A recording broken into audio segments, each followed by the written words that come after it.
So, good day mga kabiking. Ayan. I-share ko lang sa inyo mga kabiking yung ginagawa ko dito na ako lang mag-isa, na wala akong helper. Ayan. Tingnan nyo naman mga kabiking. Ayan. Meron pa dito.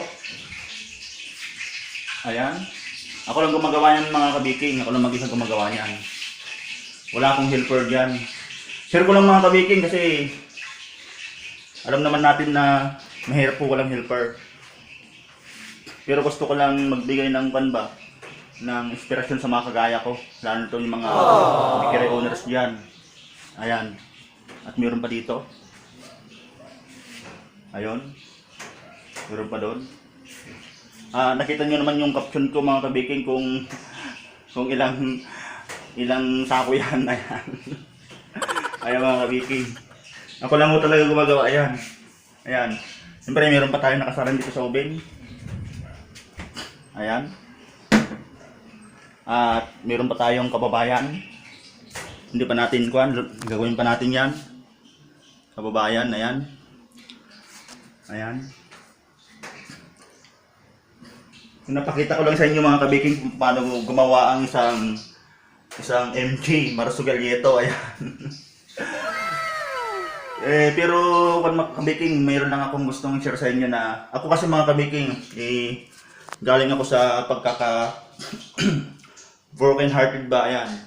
Ang saklap mga kabiking, iniwan tayo ng ating kinakasama at saklap pa doon, sumama pa sa ibang lalaki. Matapos yung lahat, ayan, matapos ng sakripisyo natin, iniwan pa tayo, pinagpalit pa tayo sa iba. Ayan mga, kaya ngayon gusto kong maging busy mga kabiking.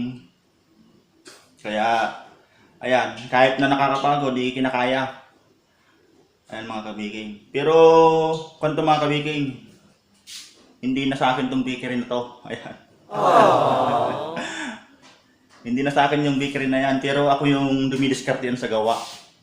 Ako lahat. Kasi yung bakery namin mga kabiking ng asawa ko nakakalungkot man sabihin mga kabiking. Pero iba lang nagmamay-ari. Ayan. Ayan. Pero ang masasabi ko lang mga kabiking, kahit na gaano kahirap yung dumating na pagsubok sa atin, huwag pa rin tayong sumuko. Ipakita pa rin natin na kaya natin, kaya lalo pa tayo magprosige. Ayan. Saka gusto ko lang sabihin sa inyo mga kabiking, ang nagpapasarap sa tinapay natin ay yung ating malasakit ba? Kung masaya tayo sa ginagawa natin, ayan. Yun po talaga yung nagpapasarap sa tinapay. Yung masaya ka sa ginagawa mo kahit nakakapagod kasi kumbaga yan yung gusto mong trabaho, ayan.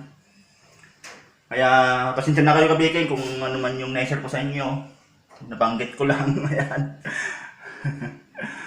At itong mga susunod na buwan mga ay na week kabikin, sa sunod na week, hindi pala ako makaka-upload ng ating vlog na pagbibigay ng pagdala kasi magdidemo naman ako ngayon sa Taytay Rizal, ayan.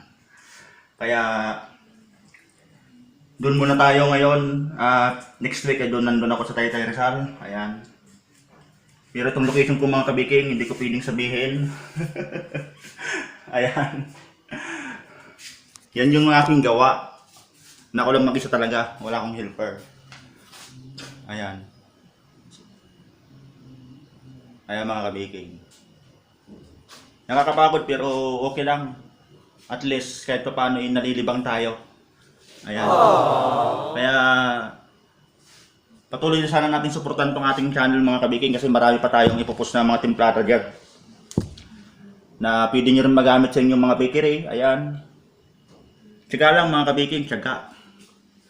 Ayan. Yan yun din, ito yung aking gawaan. Ayan. Tsaga lang mga kabiking, yan lang masasabi ko.